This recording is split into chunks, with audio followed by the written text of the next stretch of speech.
राजकीय दृष्टिकोनातून थोडासा विचार केला तर सरकारची भूमिका अशी राहील की अभिजित दिपके भारतात आल्यावर त्याला पाठिंबा किती मिळतो हे बघायचं.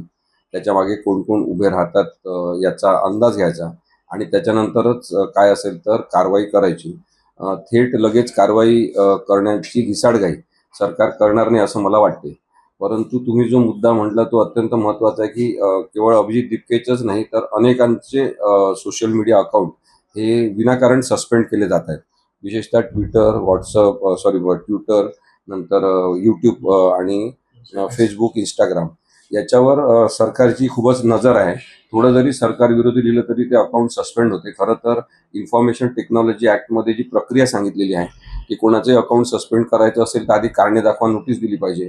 त्यानंतर त्याची भूमिका काय, म्हणणं काय समजून घेतलं पाहिजे आणि त्यानंतरच आवश्यकता असेल तर ते अकाउंट सस्पेंड करता येऊ शकते. अन्यथा केवळ समज दिली पाहिजे की अशा प्रकारचं तुम्हाला लिहिता येणार नाही.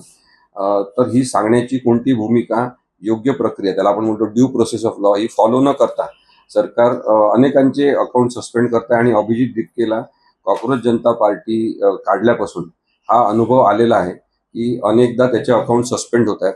अभिव्यक्ती स्वातंत्र्य दाबून टाकायचं ही प्रक्रिया ज्या ज्या सरकारची आतापर्यंत राहिली आहे, इतिहास तुम्ही सगळा बघितला भारतीय स्वातंत्र्यानंतरचा, ज्यांनी ज्यांनी अभिव्यक्ती स्वातंत्र्य दाबलेलं आहे त्यांना लोकांनी नंतर घरचा रस्ता दाखवलेला आहे. आता अर्थातच निवडणुका या पारदर्शक पद्धतीने निशंक पद्धतीने होत नाही आहेत. निवडणुकांची मतमोजणी ही साशंक होत आहे. या पार्श्वभूमीवर सरकार अजूनही टिकून आहे. नाहीतर सरकारला घरचा रस्ता दाखवण्यासाठी लोक उत्सुक आहेत असं दिसते.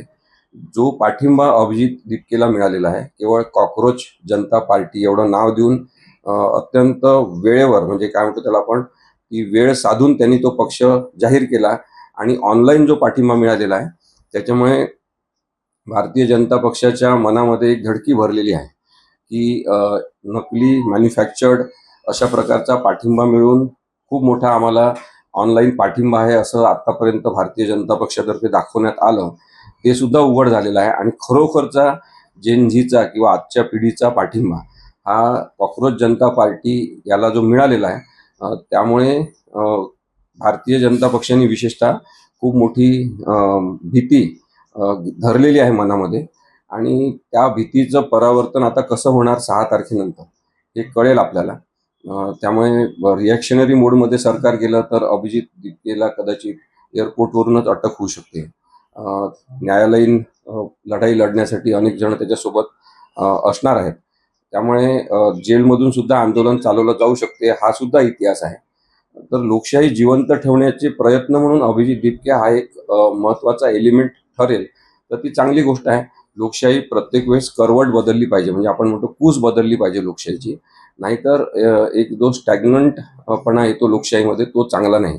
यापूर्वी आपण पाहिलं की सोनम वांगचुक यांना सुद्धा अशाच प्रकारे काही कारण नसताना अटक केली. नंतर पुराव्याअभावी त्यांना काही महिन्यांनी सोडण्यात आलं. तर हालअपेष्टा करायच्या, छळ करायचा आणि प्रक्रियेच्या मध्येच म्हणजे पोलिसांनी अरेस्ट करणे, कोर्टामध्ये जामीन मिळणे या प्रक्रियेच्या मध्येच खूप छळ त्या लोकांचा करायचा, मानसिक दबाव आणायचा, जामीन मिळू द्यायचा नाही. तशा प्रकारे न्यायालयीन व्यवस्थापनामध्ये सुद्धा काही भ्रष्ट लोकांची मदत घ्यायची. हे सगळं जे सुरू आहे लोकशाहीला घातक आहे एवढंच मला वाटतं.